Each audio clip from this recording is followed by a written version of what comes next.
Después tenemos los que son los antropogénicos, es decir, que son los compuestos tóxicos causados por la participación de personas dentro de estos. Tenemos entonces los intencionales, que pueden provenir de los aditivos alimentarios, que uno lo agrega a propósito. Entonces vos utilizas conservantes, colorantes, potenciadores, antioxidantes, saborizantes, aromatizantes, edulcorantes, nitratos, nitritos, acidulantes. Son todos permitidos por Código Alimentario. Lo que pasa es que está regulada la cantidad que se debe utilizar, porque un exceso de estos componentes consumidos en un nivel excesivo generan toxicidad. Por eso se hacen los análisis de toxicidad para determinar la cantidad que se puede requerir.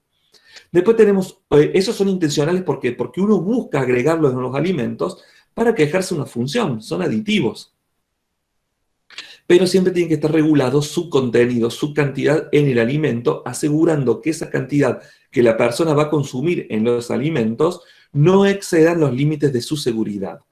Después tenemos algunos otros que son accidentales que vayan en los alimentos, es decir, se los usa en la cadena alimentaria, pero no se busca que vaya en el alimento para que las personas la consuman.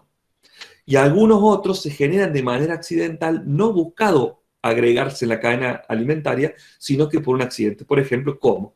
Los órganos clorados, los carbamatos, nicotinoides, piretrinos, órganos fosforados, ciclodienos, son agroquímicos o sustancias que se utilizan para el control de pestes, ya sea de origen animal o del reino vegetal. Vos lo controlás, lo agregás, lo utilizas.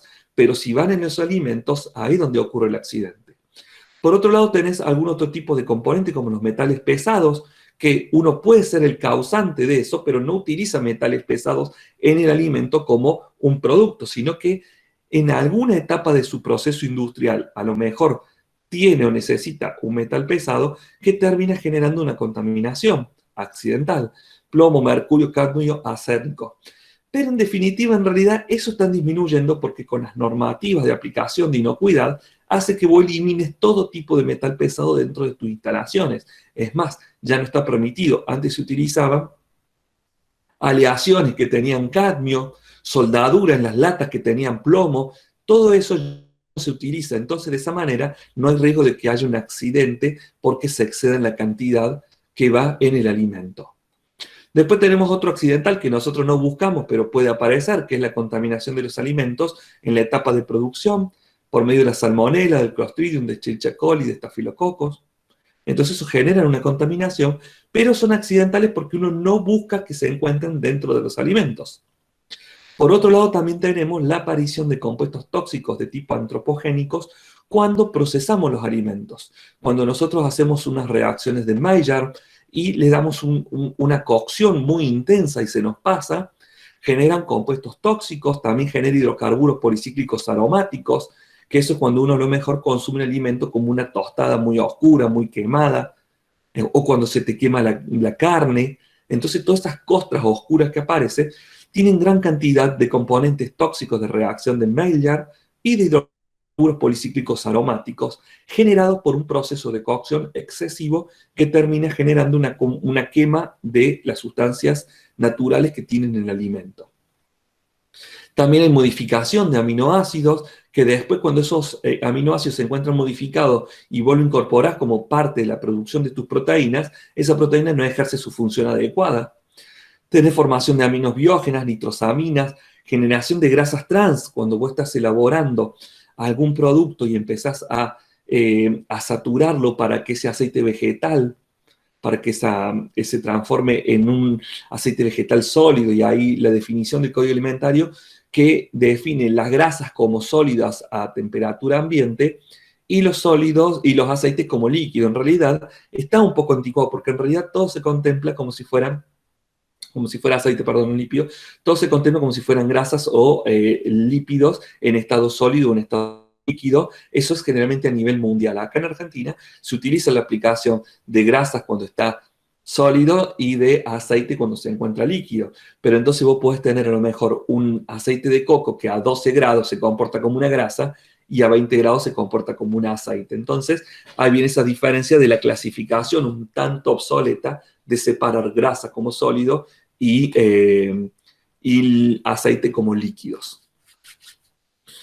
Y otros, bueno, es la utilización de radiaciones, cuando vos tenés equipos que irradian los alimentos para preservar los microorganismos, la presencia de antibióticos, por ejemplo, en las vacas, cuando se están haciendo la sanidad de las ubres que hayan sufrido alguna infección, en hormonas que pueden estar agregadas en la cadena de animales para que se desarrollen más rápido y después terminen yendo en la carne que nosotros consumimos, o la presencia de algún otro medicamento diverso.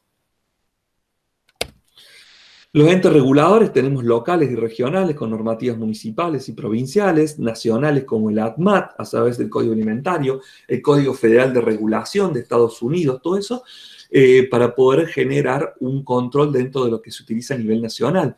Tenemos supranacionales o bloques donde forman varias naciones, como el Grupo Común del Mercosur, la EFSA en la Unión Europea, la FSAMS en Australia y Nueva Zelanda, que son normativas para un conjunto de países. Y después ya tienen una normativa internacional en los cuales los países que conforman parte de Naciones Unidas, ellos dan la conformidad del Códex Alimentario, es decir, que la legislación de un país no puede ir en contra de las que está definido en el Códex Alimentario.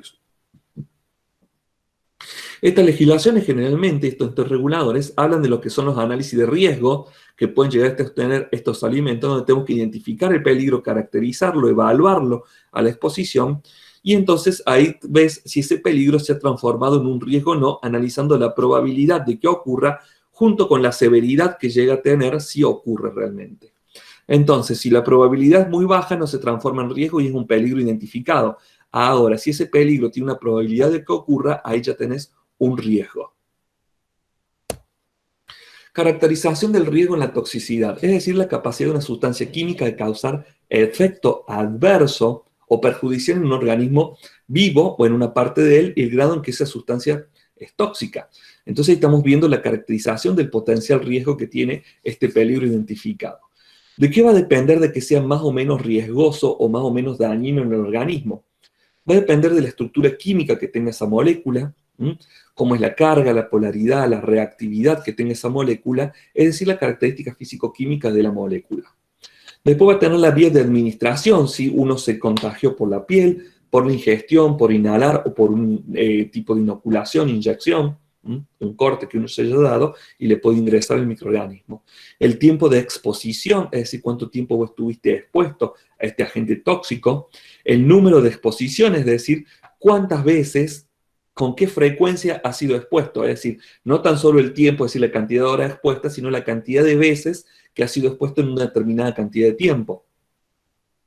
El estado físico en que se encuentra el tóxico, hay algunos componentes que son tóxicos en un estado gaseoso, pero no sólido. Y el estado de salud general del individuo, que es el que realmente interacciona generando una mayor resistencia o menor a la intoxicación. No todos responden de la misma manera frente a un tóxico.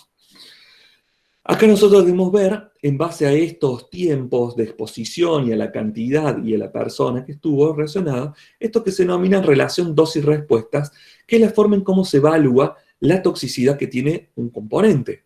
Entonces hay una relación entre la concentración de esa sustancia química, que nosotros vamos a denominar el tóxico, y el efecto producido sobre el mecanismo biológico, es decir, sobre las personas. Se determina generalmente con animales de laboratorio, porque no hay muchas formas de evaluar el riesgo toxicológico de una alimentación si no vemos un sistema biológico completo. ¿Por qué? Porque se tiene que evaluar la barrera gastrointestinal y la posterior intervención con el conjunto celular. Entonces es muy difícil acá trabajar a lo mejor con células. Es decir, trabajar con un cultivo celular no puede decir, ah, sí, mira, para este tipo de célula sí genera un daño. Pero nosotros sabemos que en los organismos avanzados como nosotros, la interacción cooperativa entre conjuntos de células hacen que los mecanismos puedan defenderse de una forma más eficiente, generando respuestas de un tipo de células que colaboran con otro tipo de células. Entonces, trabajando con cultivos individuales no puede brindarte una información adecuada con respecto a la toxicología alimentaria. Es decir, vos te estás agarrando un compuesto y te lo estás comiendo. Entonces, necesitas una herramienta adecuada que te diga si eso realmente te va a generar un daño o no. Porque una cosa es probarlo sobre una piel, probarlo sobre un cultivo celular, Pero acá esto es mucho más serio porque es algo que estás introduciendo dentro de tu organismo, recorriendo un sistema gastrointestinal que va a estar a nivel intestinal, que sufre una gran absorción de compuestos químicos, y necesitamos ver cómo esa barrera, con la presencia de microorganismos que se encuentran en ese sector, y con los transportadores y el conjunto de células y sistema inmune que generan una barrera y que generan realmente un comportamiento diferencial para los compuestos tóxicos, funcionan. Por lo cual, desde el punto de vista de la toxicología alimentaria, es muy difícil reemplazar un organismo multicomplejo como un animal con un cultivo celular. Sobre todo porque si ya conoces vos el efecto porque es una familia de tóxicos, ya no es necesario, porque ahí puedes trabajar con un cultivo celular porque pertenece a una misma familia. Ahora, cuando vos descubrís una molécula totalmente nueva, haces una síntesis nueva, se necesita utilizar, o cuando vos empezás a utilizar un componente nuevo, vos necesitas evaluar, aún sacado de la naturaleza, cuál es el comportamiento tóxico, porque a lo mejor no es algo que las personas vienen consumiendo en una nueva especie vegetal, que en realidad estaba, pero vos la querés adquirir como alimento.